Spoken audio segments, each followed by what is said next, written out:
ఒక పక్క Russia Ukraine యుద్ధం ఉక్రెయిన్ నేలను రక్తంతో తడుపుతూనే ఉంది. ఇప్పుడు ఇంకో పక్క మిడిల్ ఈస్ట్ నుంచి మంటలు చెలరేగే పరిస్థితి కనపడుతోంది. ఇజ్రాయెల్ ఇరాన్ మధ్య ఉన్న ఉద్రిక్తత ఒక్కసారిగా అంతర్జాతీయ శాంతిని కుదిపేస్తుందా? రష్యా యుక్రెయిన్ యుద్ధంలో చిక్కుకుపోయింది. ఇప్పుడు ఇజ్రాయెల్ ఇరాన్ ఘర్షణ రష్యాకు ఇంకో పెద్ద తలనొప్పిగా మారనుందా? నిజంగానే రష్యా రెండు వైపులా యుద్ధ భారం మోయక తప్పదా? ఈ రెండు ఘర్షణల మధ్య రష్యా ఏం చేయబోతోంది? రండి ఈరోజు వీడియోలో ఇదే విషయాన్ని లోతుగా చూసుకుందాం. ఇజ్రాయెల్ ఇరాన్ మధ్య ఉద్రిక్తత ఎందుకంటే ఈ రెండు దేశాల మధ్య శతాబ్దాల శత్రుత్వం ఉంది. ఇరాన్ ఇజ్రాయెల్ని ఒక రాష్ట్రమని గుర్తించడం లేదు. ఇజ్రాయెల్కి ఇరాన్ నుంచి ముప్పు ఉంటుందని అనిపిస్తోంది. ముఖ్యంగా ఇరాన్ మద్దతుతో హిజ్బుల్లా, హమాస్ లాంటి గ్రూపులే ఇజ్రాయెల్కి శత్రువులుగా మారాయి. ఇప్పుడు ఇజ్రాయెల్ ఇరాన్ అణ్వాయుధాలపై అనుమానపడుతూ కొన్నేళ్లుగా ఇరాన్ శాస్త్రవేత్తలను, సైనిక స్థావరాలను లక్ష్యంగా చేసుకుంటూ వచ్చింది.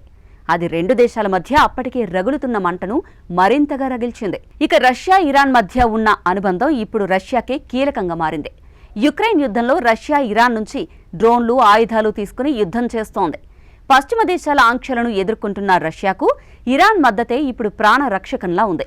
అదే సమయంలో ఇరాన్ మిడిల్ ఈస్ట్లో ప్రభావాన్ని పెంచుకోవడంలో రష్యా మద్దతును కోరుకుంటోంది. ఇజ్రాయెల్ ఇరాన్ ఘర్షణ రష్యాపై ఎంత ప్రభావం చూపిస్తుందో చూద్దాం.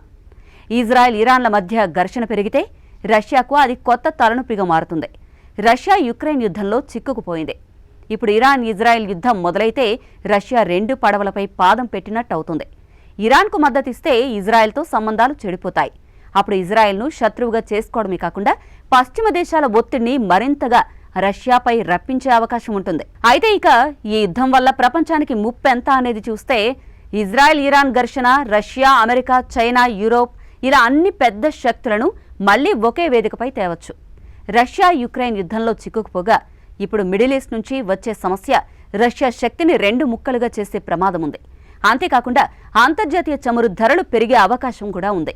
అది మిగతా దేశాలకు ఆర్థిక ఇబ్బందులను తెచ్చిపెట్టొచ్చు. అయితే మరి రష్యా తదుపరి స్టెప్ ఏంటి? ఏం చేయనుంది అనేది చూస్తే యుక్రెయిన్ యుద్ధంలో చిక్కుకుపోయిన రష్యా ఇజ్రాయెల్ ఇరాన్ ఘర్షణలో నేరుగా జోక్యం చేసుకుంటుందా, లేక మౌనంగా ఉండే వ్యూహాన్ని అనుసరిస్తుందా? ఇరాన్తో ఉన్న అనుబంధాన్ని రష్యా కాపాడుకుంటుందా, లేక ఇజ్రాయెల్తో ఉన్న రహస్య సంబంధాలను ఉంచుకునే ప్రయత్నం చేస్తుందా? ఈ ప్రశ్నలకు సమాధానాలు రాబోయే రోజుల్లోనే తేలనున్నాయి.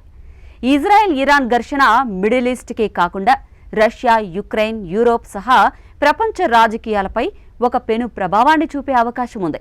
రష్యా ఇప్పటికే యుక్రెయిన్ యుద్ధంలో కొట్టుమిట్టాడుతూ ఉంది. ఇజ్రాయెల్ ఇరాన్ యుద్ధం రష్యాకి మేలవుతుందా, లేక రష్యా శక్తిని పూర్తిగా అణిచివేసే పరిస్థితిని తెస్తుందా?